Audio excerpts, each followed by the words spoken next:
Welcome in to Duval Daily presented by GenJag.com. I'm Jordan Lugo. Thank you so much for being here.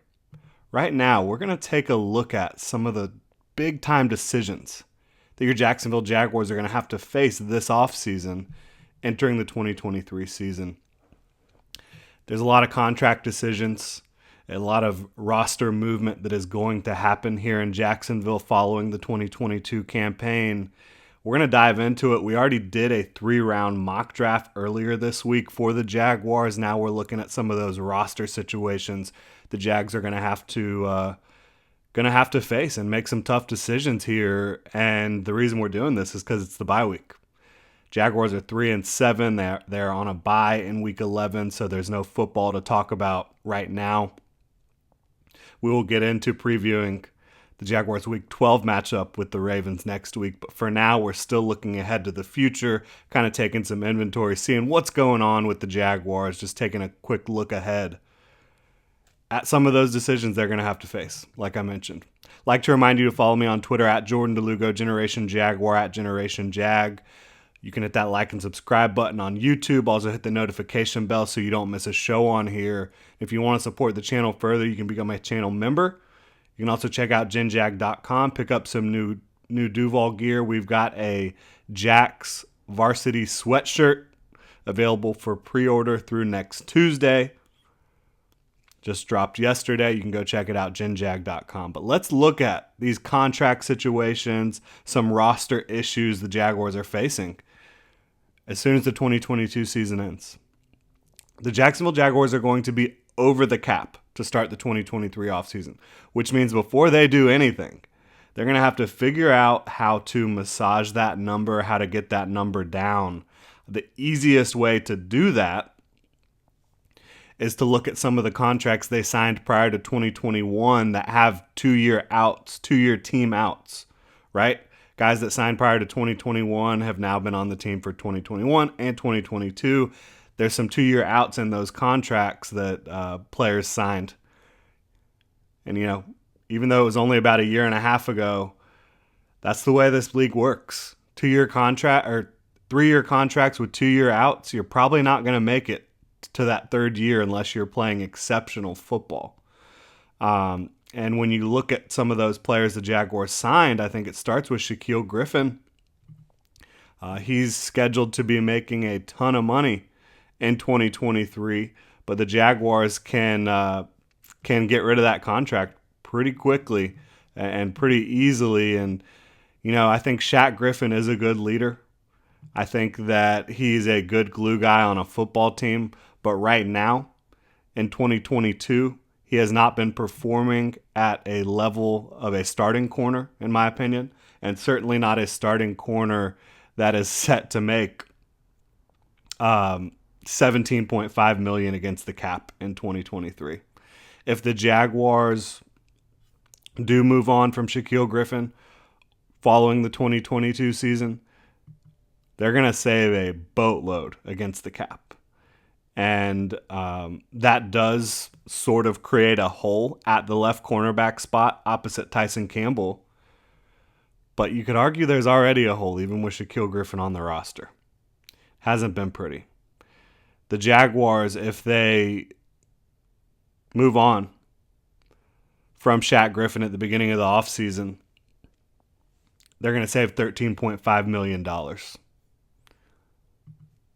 against the cap, which it just almost feels like a foregone conclusion. I don't know how you bring Shaquille Griffin back at that number. If you're Shaquille Griffin, would you rather take a diminished contract? If you're the Jaguars, do you even want to pay him a diminished contract, a restructured contract? That one just feels like a situation where it might be best for both parties to move on. Then you've got Roy Robertson Harris, who is another 2021 free agent signing by the Jaguars. He's had some ups and downs, dealt with a lot of injuries in year one with the Jaguars.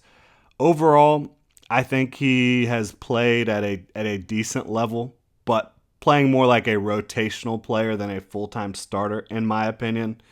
His cap number in 2023 is $10.1 million. If the Jaguars decide to move on, they'll save 7.8 against the cap.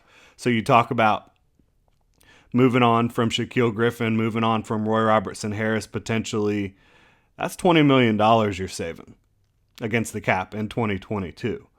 And again, I like Roy. I think he's a good locker room guy. I think he's a hard worker. I think he does present some value as a rotational player, but he's being paid to be a starter right now for the Jaguars. And at this point, it's hard to say that he's lived up to the contract he signed 2 years ago. Now, have a lot of Jaguars struggled over this 2-year period? Yeah, but it doesn't look like Roy Robertson Harris at 29 years old is going to take some massive leap forward and really start earning those dollars that he signed as a starter. He's more of a rotational type guy. That's what he was in Chicago. That's what he should be in Jacksonville. But I don't know how you keep that contract around unless you really restructure it and reduce the cap number and push it forward. But for a 29-year-old guy that's not performing at a super high level, either as a pass rusher or run defender, I'm just not really seeing the value there. Now, the final one I want to look at that would save the Jaguars a lot of money from the 2021 free agent class if they do decide to move on is starting safety Rayshawn Jenkins. And he had a disappointing first year in Jacksonville. There's no doubt about that.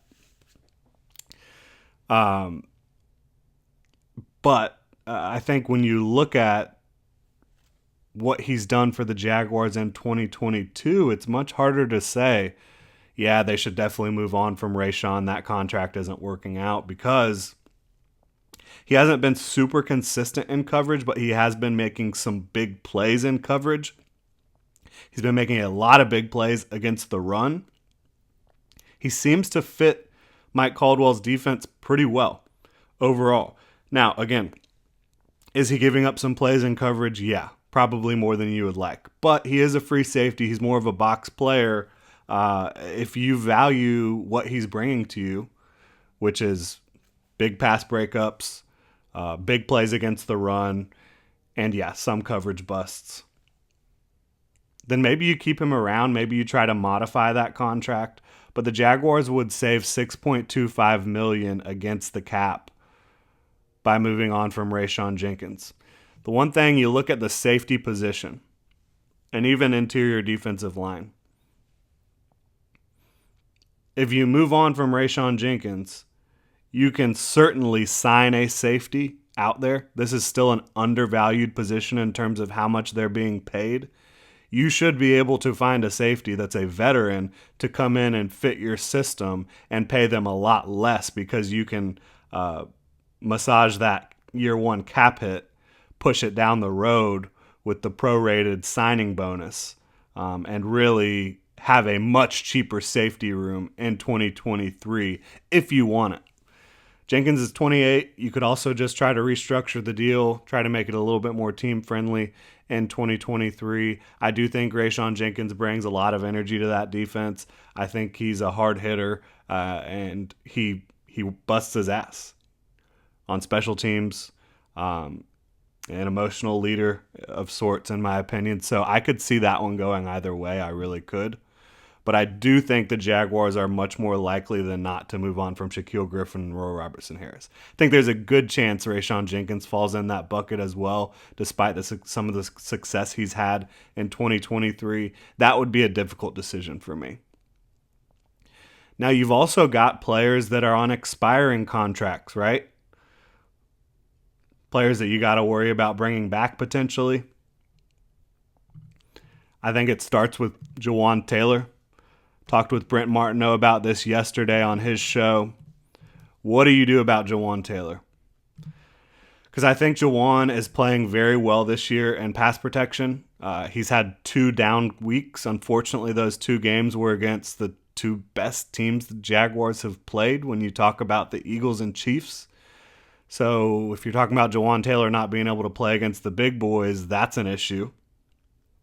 But I think you still have to look at the big picture of the 2022 two NFL season and say that Jawan Taylor has been fantastic in pass protection. Is he ever going to be a super consistent run blocker? Probably not.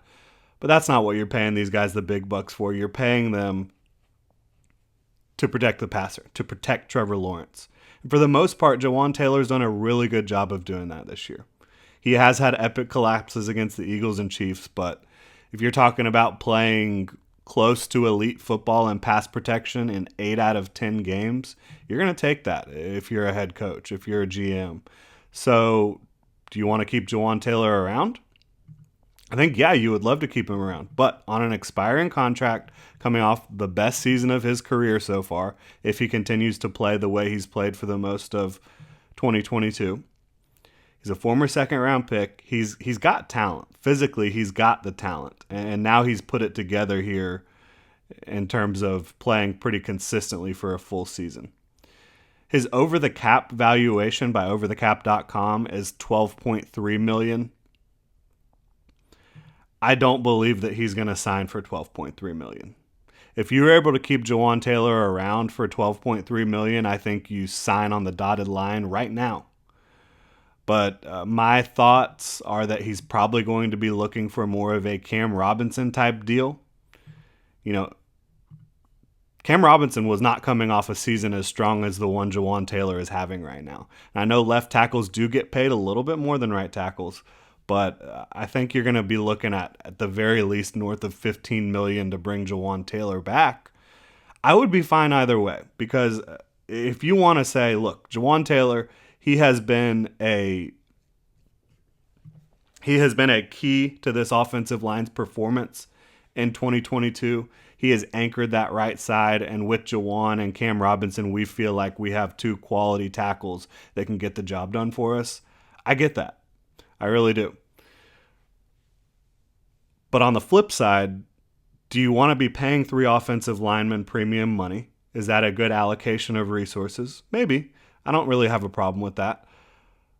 The problem I have is if you're Trent Baalke and you drafted Walker Little in the second round of the 2021 NFL draft, how do you foil that? How do you take a guy that high and then have him ride the bench in year 3? 45th overall pick. I don't know how that works. I would say you could try to move Walker Little if you wanted.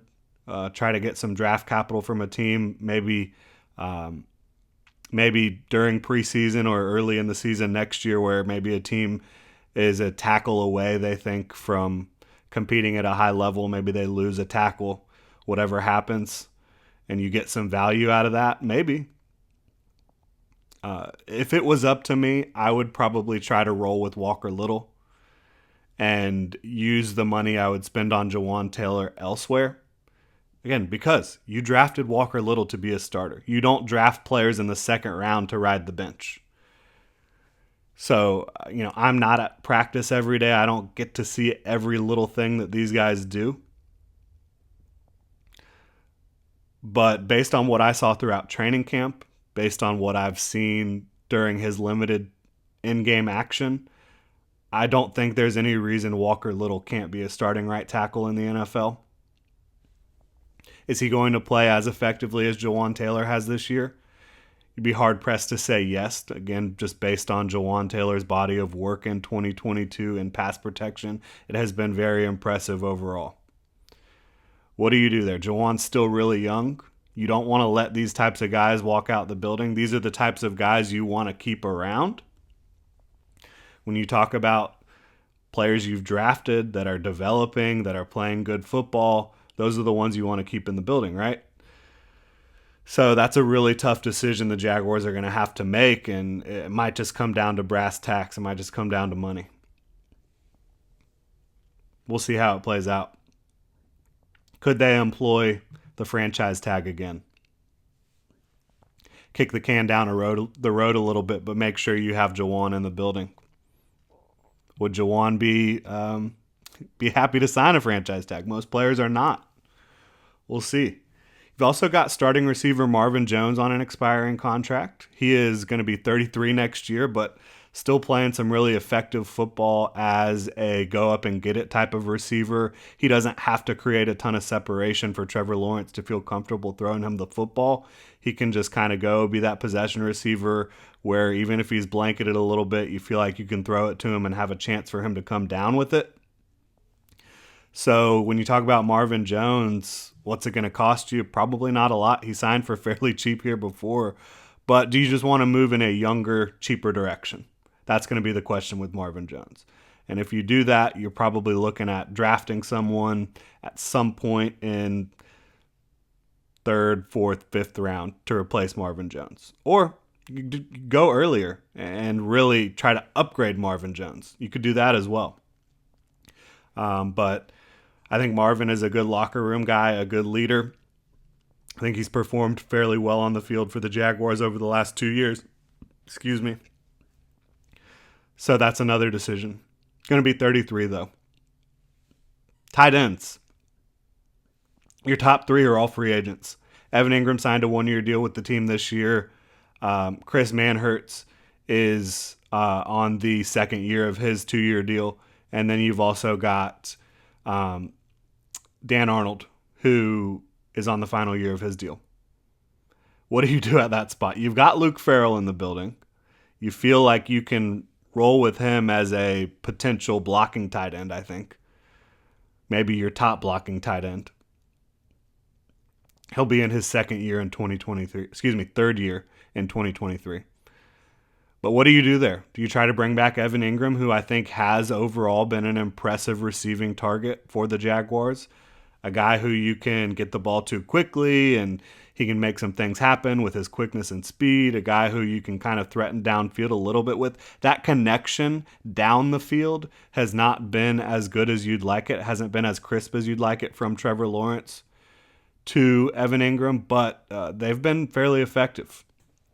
Short and intermediate, and he's been a little bit of a safety blanket, safety valve for Trevor Lawrence in those areas of the field. So do you bring back Evan Ingram? Do you just try to attack this position in the draft? Do you try to get cheaper and just bring in someone who might not have earned a featured role yet, but maybe has the talent to do so? That's going to be an interesting decision for the Jaguars. Got a couple more I wanted to look at here before we wrap up. Josh Allen. You don't have to make a decision on Josh Allen this offseason. You have him under contract through 2023. You're also free to use the franchise tag following 2023 if you want to. But do you want to go ahead and extend him following the 2022 season, which to this point hasn't been quite what you've wanted it to be? He started out gangbusters over the first 4 weeks. He's still been great against the run. He's still been good in coverage, but the pass rush isn't really coming to life the way you thought it would based on what you saw early in the season. Do you extend him immediately following 2022? Could you get a team-friendly deal? Do you wait and see and you just pay him the $11 million of the fifth-year option and just see how he performs in 2023 and then make a decision following that? Do you trade him before the draft and stock up on more draft picks?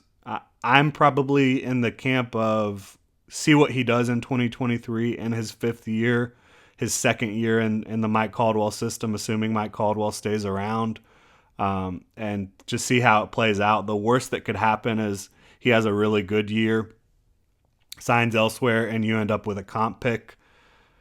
The best thing that could happen is he has a great year and you're able to figure out how to keep him. I think that's what you would want overall. But if you could get a first rounder for him prior to the 2023 draft and he doesn't ramp up his play over the next 7 games, I could see that. I could see it.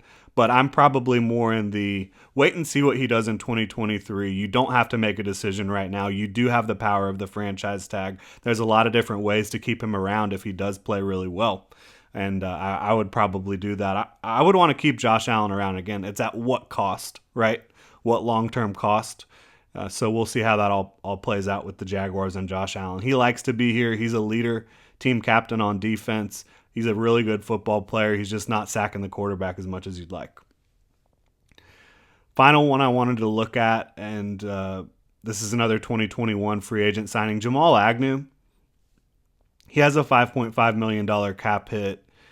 He doesn't really play all that much on offense. He's mostly just the most dangerous returner in football, and you've seen him really perform at that level since coming back from injury, being really dangerous.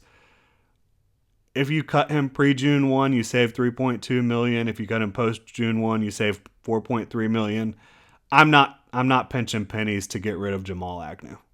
I think that he does have more potential in this offense, and at the very least, he is the most dangerous returner in the game, in my opinion. So I'd be trying to keep Jamal Agnew around at all costs. But that's another way that if the Jaguars are feeling cash strapped, or they're feeling like they need to clear some cap space, maybe they restructure. Maybe they move on. I would not want to move on from Jamal Agnew. I wouldn't want to let that type of guy out of my building. Too explosive, too fast, too good with the football in his hands. That's just me. But that's it. All right. That's a lot of these big contract and roster decisions the Jaguars are going to have to face and start figuring out, and probably are already trying to figure out. But they're going to have to make these decisions early on in 2023. We'll see how it plays out. Thank you so much for tuning in. You can follow me on Twitter at Jordan DeLugo, Generation Jaguar at Generation Jag. Make sure to hit that like and subscribe button on YouTube. Again, if you want to support the channel further, you can become a channel member here on YouTube. You can also check out genjag.com, pick up some new Duval gear. Happy Friday, y'all.